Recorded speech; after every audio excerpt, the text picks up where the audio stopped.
del Paraguay, la naturaleza deja plasmada su belleza en un típico encaje hecho de paciencia tejida en horas de vaivén de hilo y aguja. Este tejido deriva sin duda de las ruedas o los soles salmantinos de la antigua España. Pero en esta tierra tropical se convierten en discos solares perfectamente delineados. Sus rayos se extienden generosos para brindar la urdimbre, que como la tierra misma, queda grávida de los frutos regionales.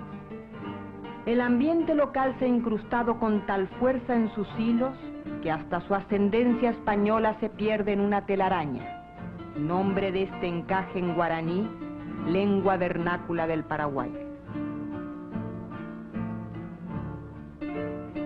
Como la araña aprisiona en su fino tejido los insectos que le sirven de alimento, el ñandutiense teje en su fina trama la sustancia misma de su ser: flores, hojas, frutas, insectos.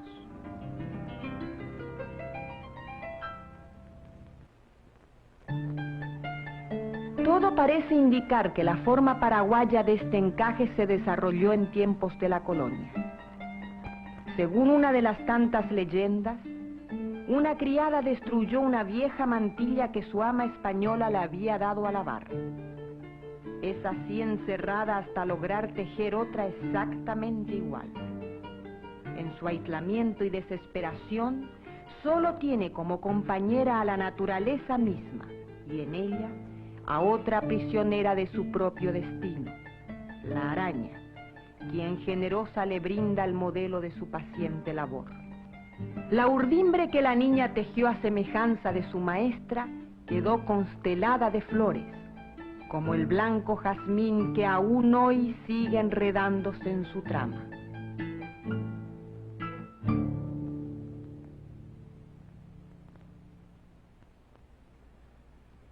El diseño simplifica su forma natural, y tejidos solo quedan 4 pétalos abiertos terminados en punta. Aprisionados también allí están los anchos pétalos del alegre pensamiento. De nuevo, su representación simplifica el modelo natural, y el diseño de la flor llena por completo el disco que la contiene. La rama de romero, simétrica pero esbelta en su simplicidad, une con elegancia sus cabos formando un círculo concéntrico en los rayos del disco que la aprisiona.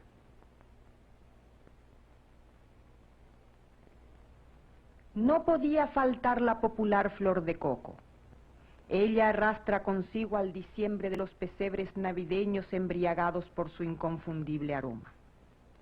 Como prendida al árbol, se la ve dejarse caer con sus brazos abiertos al sol.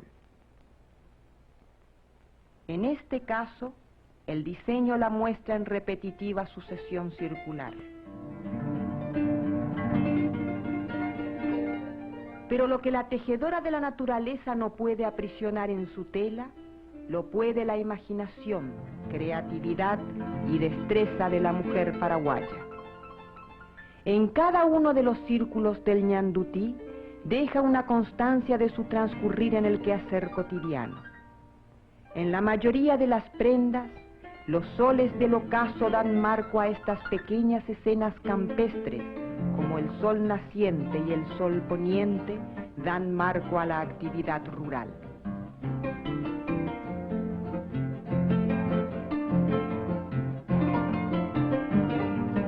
Ordeñar es la primera tarea femenina impuesta por la vida rural. En esta labor, a la larga monótona, la pezuña de la vaca es punto de fijación ocular obligatoria.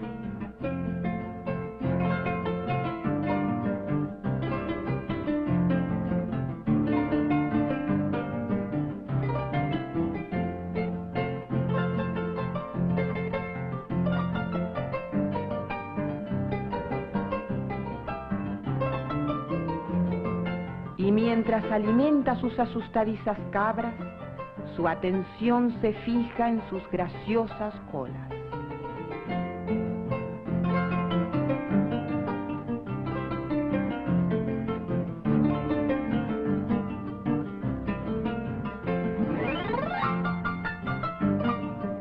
De vuelta a su casa, le espera el papagayo, el loro o la cotorra, cuyo descomunal pico más de una vez le ha herido los dedos en su torpe deseo de asir su ración cotidiana.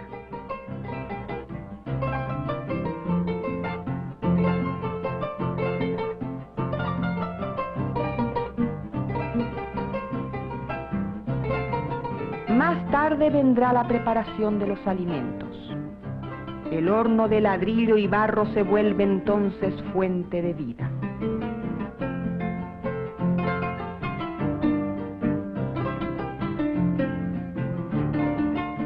En él hornea sus manjares predilectos, como su madre y su abuela horneaban en él al dulce arapajó de almidón de mandioca, leche y miel de caña.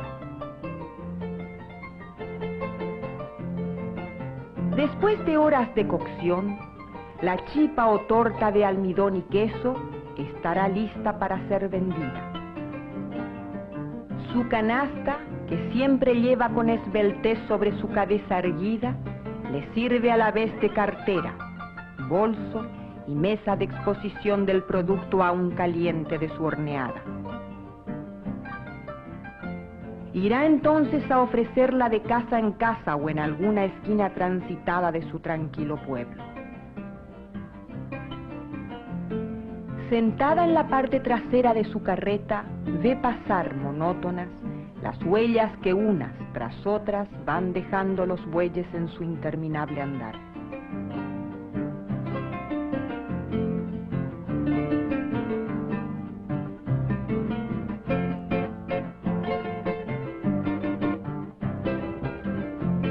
El lento traqueteo de su marcha le permite observar también en detalle ese paisaje que día tras día es igual. Se suceden los campos plagados de flores de maíz. Ellos son los que se transformarán en el grano básico de su alimentación diaria.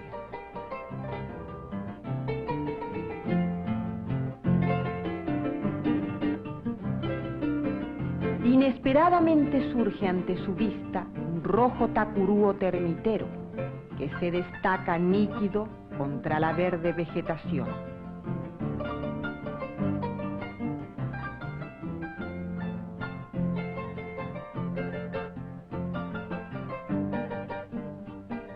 Los múltiples cocoteros son el símbolo de la fertilidad de la tierra paraguaya. Llevan con esbeltez su pesada carga de frutos bajo sus protectoras palmas. Tal vez de allí se haya inspirado el dechado puruá o preñez.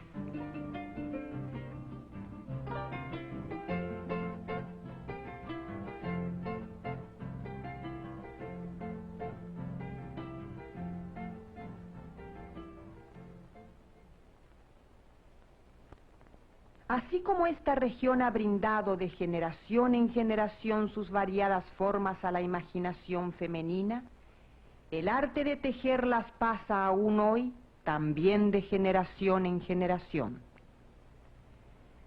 Antaño, según la tradición, los hilos eran hechos a mano, generalmente de fibras vegetales. De ahí que se considere que el típico ñandutí debe ser de color ocre o blanco. 3 son las etapas de la confección del ñandutí. La tejedora las identifica con el objeto que usan cada una de ellas: el lápiz, la aguja y la tijera. Primeramente se traza sobre un papel un dibujo que se convierte así en molde, y el que se reproduce a lápiz en un lienzo estirado sobre un bastidor. En realidad, este molde no es más que el conjunto de los discos distribuidos según la forma de la prenda que se quiera confeccionar y trazados siguiendo la boca de un vaso o taza.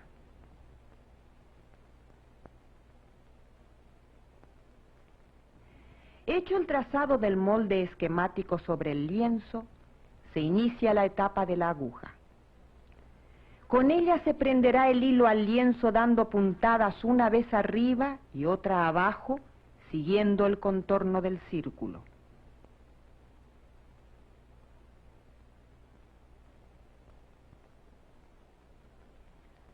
Formado el armaje o la urdimbre con 100 a 150 rayos por disco, ya no se trabajará en la tela.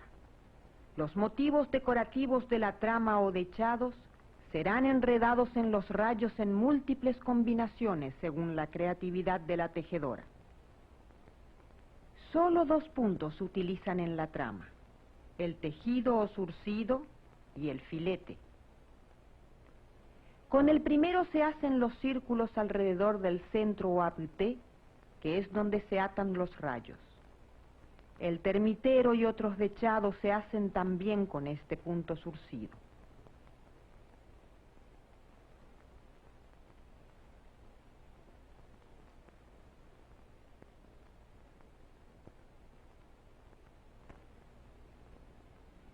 Con el filete se hacen los otros 2 círculos concéntricos que van separando los rayos en grupos de 2, formando así el cuarajú o sol.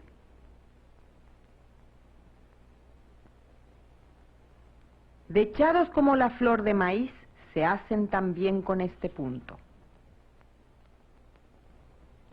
A partir de este sol central, es decir, a partir del segundo círculo concéntrico, se irán distribuyendo los dechados, con excepción del jazmín y otras flores, que comienzan a formar sus pétalos desde el centro.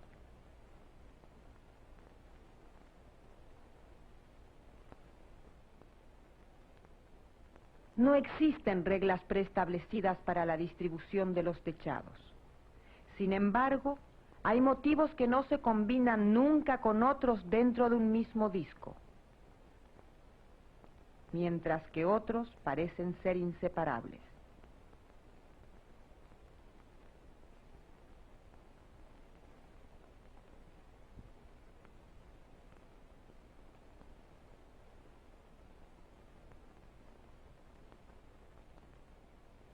Tampoco existe una regla determinada en la combinación de los colores.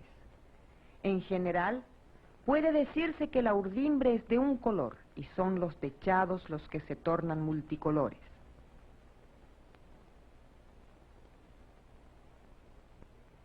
Los espacios que quedan libres entre los discos por efectos del dibujo son rellenados con dechados especiales para este fin.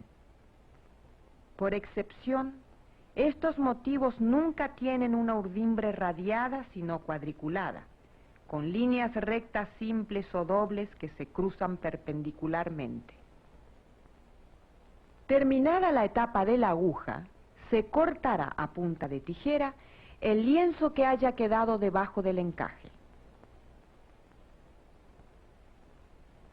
Maravilla ver la destreza con que es efectuado este trabajo, que requiere gran cuidado y segura práctica para no cortar ninguna de las puntadas que sirvieron de apoyo a los rayos del armaje.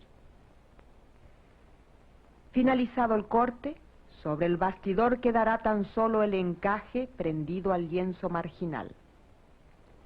Se lava pues el ñandutí con agua y jabón, hasta con un cepillo si fuere necesario, y se lo pone al sol para que blanquee.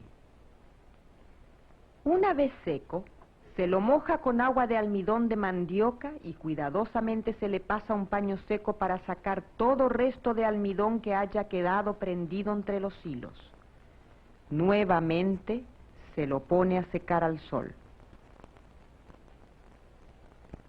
Recién entonces, a punta de tijera otra vez, se lo separa totalmente del lienzo. La prenda queda así primorosamente planchada y terminada. Si bien el ñandutí desciende de las ruedas o los soles españoles, como todo hijo mestizo de este nuevo mundo, la configuración, la trama de su tejido, sus motivos y hasta su nombre se volvieron criollos, y hoy, aunque el parecido existe, no se puede negar que es un producto único del Paraguay rural.